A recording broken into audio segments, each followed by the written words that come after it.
Welcome to Soumen shorts. আপনারা যারা নতুন এই চ্যানেলে তাদের জন্য অনেক শুভেচ্ছা, আর তাদের জন্য একটা অনুরোধ যে দয়া করে এই চ্যানেলটি একটু সাবস্ক্রাইব করে রাখুন, যাতে পরবর্তীতে আমার কিছু মাঝে মধ্যে যে ভিডিও পোস্ট করি সেই ভিডিওগুলো সাথে সাথে যাতে দেখতে পান, তার জন্য বেল আইকনটিও প্রেস করে রাখুন। আজ একটু কথা বলবো একেবারে কেউ বা কারো বা কাদেরও ব্যক্তিগত জীবন নিয়ে। আমরা কিছুদিন আগেই যেটা আমাদের একেবারে সোশ্যাল মিডিয়াতে বিষয়টা নিয়ে খুব তোলপাড় ছিল, সেটা ছিল শোভন বৈশাখী, আর বর্তমানে কিন্তু কাঞ্চন শ্রীময়ী।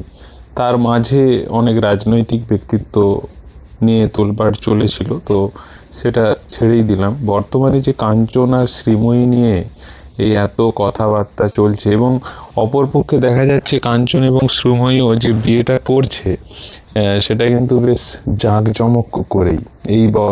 এই যে একজন প্রায় 26 বছর বয়সী কন্যা মানে কনে, তার সাথে সম্ভবত 53 বছর বয়স কাঞ্চনের, তার বিয়েটা হচ্ছে। অনেক ক্ষেত্রে মনের মিল এই ধরনের বয়সে এসে হতেই পারে। তো কথা হচ্ছে এত জাঁকজমক করে এত শো অফ হচ্ছে, বিভিন্ন সোশ্যাল মিডিয়াতে ছবি নিজেদের ইচ্ছাকৃতভাবে ছবি ভিডিও ছড়িয়ে দেওয়া হচ্ছে। মানে এই বিষয়গুলো ঠিক কেন হচ্ছে, ওরাও চাইছে যে পাবলিসিটি, আমরা দেখি, কমেন্ট পাস করি। তো এই জায়গাটাতে বর্তমান যুগটা ঠিক কেন এই ধরনের জায়গাতে যাচ্ছে সেটা নিয়ে একটা বেশ মাঝে মধ্যে প্রশ্ন জাগে। মাঝে মাঝে দেখবেন শোভন বৈশাখী হচ্ছে যে উদয় ঘটে বিভিন্ন পুজোর সময় ড্রেস, এবং বিভিন্ন চ্যানেলগুলো, বিভিন্ন কোম্পানি তারা কিন্তু প্রমোট করে এদেরকে, এবং এখান থেকে কিন্তু এরা যথেষ্ট পরিমাণে একটা অর্থ উপার্জন করে। এই দিকটা কিন্তু আমাদেরকে খেয়াল রাখতে হবে।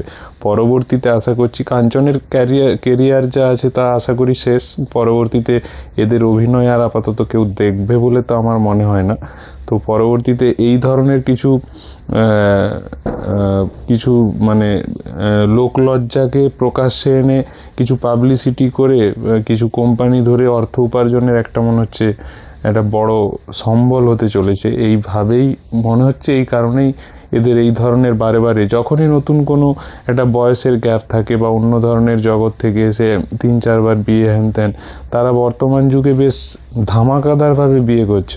সমাজের বুকে যেন চাবুক মারছে, কি ছড়ি ঘোরাচ্ছে, যে দেখো আমি সমাজের যে রীতিনীতি তোলপাড় করে ভেঙে তছনছ করে দিলাম, তোমরা দেখো আমাকে। আর বিভিন্ন কোম্পানি ঝাঁপিয়ে পড়ছে। তো এই বিষয়গুলো ঠিক মাথায় ঢুকছে না বলে আপনাদের সাথে জাস্ট আলোচনা করলাম। আপনাদের কি বক্তব্য এই বিষয়ে অবশ্যই কমেন্ট করবেন। আর এই যে এখান থেকে এরা অর্থ উপার্জনের একটা পথ তৈরি করছে আস্তে আস্তে, এটাও কি ঠিক? এই যে আমার ভাবনাটা, এটা কি ঠিক? এটার জন্য আপনারা কমেন্ট করতে পারেন। আপনাদের মতামত অবশ্যই জানাবেন, না হলে বুঝতে পারবো না যে কি আমার ভাবনাটা অ্যাকচুয়ালি ঠিক কী, তাই না? তো আপাতত এইটুকুই ভাবনাটা এসেছিল, ভিডিওটা বানালাম। থ্যাঙ্কস।